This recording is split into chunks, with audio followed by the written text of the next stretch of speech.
রাহিম, আজকে একটা ইম্পর্টেন্ট বিষয় নিয়ে আপনাদের সামনে উপস্থিত হয়েছি।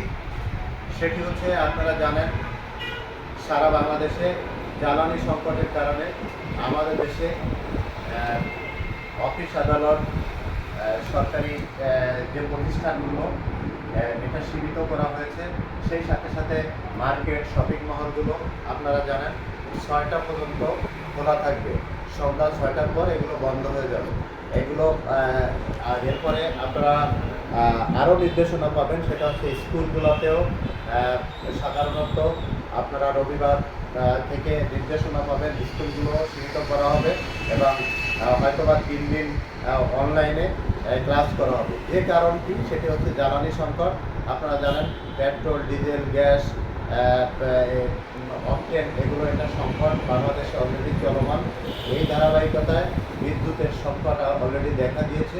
যে কারণে আমি আপনাদেরকে বলতে চাই, আপনারা আমাদের কাছ থেকে যারা ব্যাটারি কিনেছেন, অনেক সময় আপনারা রাতে ব্যাটারি চার্জে দিয়ে আপনারা বাসায় চলে গেছেন, বাসায় ঘুমাতে চলে গেছেন বা ঘুমাচ্ছেন।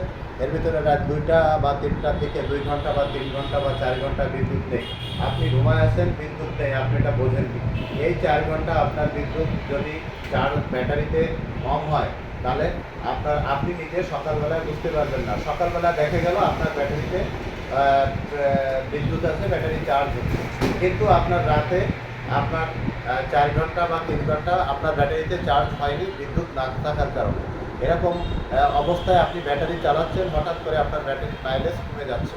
এটা থেকে আপনাকে বিরত থাকতে হবে। আপনি প্রতিদিন আপনি একটি হাইড্রোমিটার থাকবে, আপনি হাইড্রোমিটার দিয়ে মেপে বের হবেন। যদি আপনি দেখেন আপনার গ্রাফিটি 1300 হয়নি, তাহলে ভাববেন আপনার ব্যাটারিতে চার্জ কম হয়েছে। পরের দিন আপনি 2 ঘন্টা বা 3 ঘন্টা বেশি চার্জ দিয়ে 1300 গ্রাফিটি করে নেবেন। যদি প্রতিদিন 2 দিন, 3 দিন, 4 দিন, 5 দিন, 6 দিন, 7 দিন, 8 দিন এভাবে আপনার ব্যাটারিতে চার্জ কম হতে থাকে আর আপনি ব্যাটারি চালাতে থাকেন, তাহলে আপনার সবগুলো ব্যাটারির লোড এক হয়ে কমে যাবে এবং আস্তে আস্তে একটা করে ব্যাটারি ফল্ট করা শুরু হবে। এই জন্য আপনাদের কাছে রিকোয়েস্ট, আপনারা যেহেতু জ্বালানি তেলের সংকট আছে, বিদ্যুতের সংকট আছে, এই সময়টায় খুব সতর্ক থাকবেন এবং সতর্ক থেকে আপনারা ব্যাটারি চার্জ করাবেন। এটা আপনাদের কাছে অনুরোধ। যদি আপনারা 12 ঘন্টা চার্জ করাতে পারেন, তাহলে ইনশাল্লাহ আর কোনো সমস্যা নেই।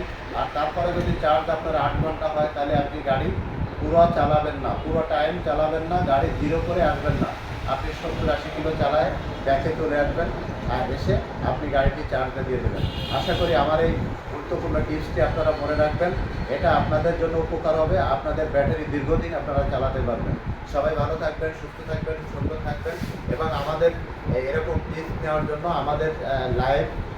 আমাদের ভিডিওয়ে লাইক দিবেন এবং সাবস্ক্রাইব করে আমাদের সাথে থাকবেন। আল্লাহ হাফেজ।